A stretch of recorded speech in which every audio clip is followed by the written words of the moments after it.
The wedding march started and my hands were shaking. I'm 66 years old, and I never thought I'd stand at an altar again. My name is Walter Hobbs. My wife Ruth died 4 years ago, after 38 years of marriage. I thought love like that only happened once in a lifetime. I thought my heart had already given everything it had to give. Then I met Denise. She was warm, funny, and she made my quiet house feel alive again. For the first time in years, I laughed without forcing it. My daughter Melissa was cautious at first, watching Denise carefully during every visit, but over time she seemed to come around. My grandson Tommy, who is 6, loved Denise from the very start. He drew her pictures. He saved her a seat next to him at dinner, or so I believed. The morning of the wedding, I stood in the church hallway, adjusting my tie in a cracked old mirror. My reflection looked nervous, older than I felt inside. Melissa hugged me tight and whispered, "I'm happy for you, Dad." Her voice sounded a little tired, a little thin, but I told myself it was just wedding day stress. Brides get nervous. Maybe daughters do too. Tommy walked up to me in his little gray suit, holding a small wooden box against his chest. He looked nervous, glancing over his shoulder like he was checking to see if someone was watching him. "Grandpa," he said quietly, "can I tell you something?" "Of course, buddy." I knelt down and reached to fix his crooked little tie. He leaned close to my ear, his breath warm and fast. "Grandpa, she was mean to Mom when you weren't looking." My hands froze on his collar. "What do you mean, Tommy?" "Miss Denise," he whispered. "She told Mom she better not mess up the wedding, or she'd make sure I never see you again." My chest went tight, like someone had reached in and squeezed. I looked into his innocent brown eyes, searching for any sign he was confused, or repeating something he'd misunderstood. But Tommy wasn't a child who made things up. He was steady, careful, the kind of boy who thought before he spoke, who chose his words like they mattered. "When did this happen?"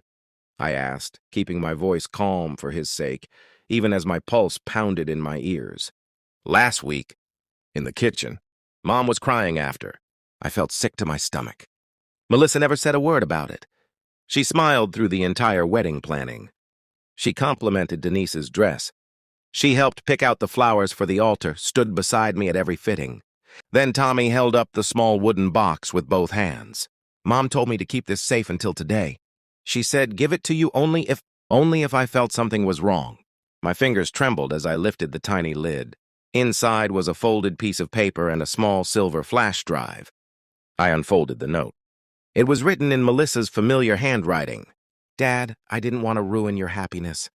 But I couldn't stay silent either. "Watch this before you say yes. I love you no matter what you decide. Melissa." The organ music swelled behind the tall wooden doors. 200 guests were already seated. Denise stood at the far end of the hallway in her white dress, smiling at me like nothing in the world was wrong. I looked down at the flash drive in my trembling palm, and I had no idea what was waiting for me on it. I couldn't breathe. There was no laptop nearby. No way to watch the flash drive right there in the hallway. But Tommy, clever as always, pulled a small tablet from his little backpack. "Mom said you might need this too," he whispered. My hand shook as I plugged it in. The video loaded slowly. Then Melissa's face appeared, sitting at her kitchen table, eyes red from crying. "Dad, if you're watching this, it means Tommy trusted his gut. I'm sorry I couldn't tell you face to face. Denise came to my house last week. She said if I told you anything negative about her, or caused any problems before the wedding, she'd make sure Tommy and I were cut out of your life completely. She said you'd choose her over us." I didn't believe that was true, but I was scared to test it. The video continued. Melissa wiped her eyes. "There's more, Dad. I hired someone to look into her background." Quietly, a few months ago. I know that sounds terrible, but something felt wrong from the beginning. "She told you she was a widow, that her husband died 5 years ago. Dad, he's not dead. He's alive. His name is Richard Cole, and he lives 2 hours from here. They divorced 18 months ago, after she drained his retirement accounts." My knees nearly buckled. I gripped the wall. The video ended with Melissa saying, "I love you, Dad. I just needed you to know the truth before. You made a choice you couldn't take back." I stood frozen in that hallway, my heart pounding so loud I thought the guests inside could hear it. Everything about Denise flashed through my mind. The way she always changed the subject when I asked about her past marriage. The way she got strangely tense whenever I mentioned setting up a joint account. Someday. The way she pushed, gently but constantly, for us to marry quickly within 4 months of dating. I had ignored every warning sign because I was lonely, because she made the silence in my house disappear.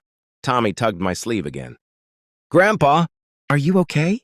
I knelt down and hugged him tight, my throat too tight to speak for a moment. "You did the right thing, buddy. You did exactly the right thing." Through the doors, I could hear the wedding coordinator's voice, calling for the ceremony to begin.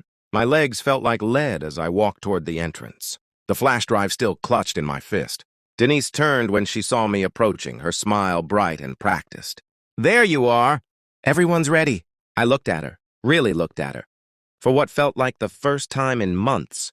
"Denise," I said quietly, "who is Richard Cole?" Her smile didn't fade right away. It froze like a mask starting to crack at the edges. "Walter, I don't know what you're—" "Don't lie to me," I said. "Not today. Not ever again." Her face changed completely. The warmth drained out of it, replaced by something cold and calculating I had never seen before. "You have no idea what you're about to throw away," she hissed. Behind us, the church doors opened, and 200 faces turned to watch. The church went silent.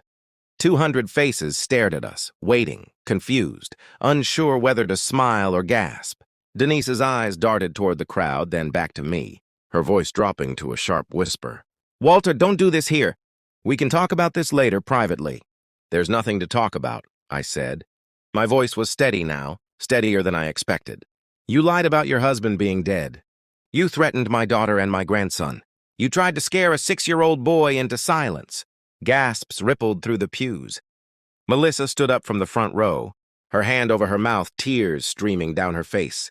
She hadn't known I would find out this way. In front of everyone, but relief washed over her expression, too. Denise's composure finally shattered. "I never touched a cent that wasn't offered to me.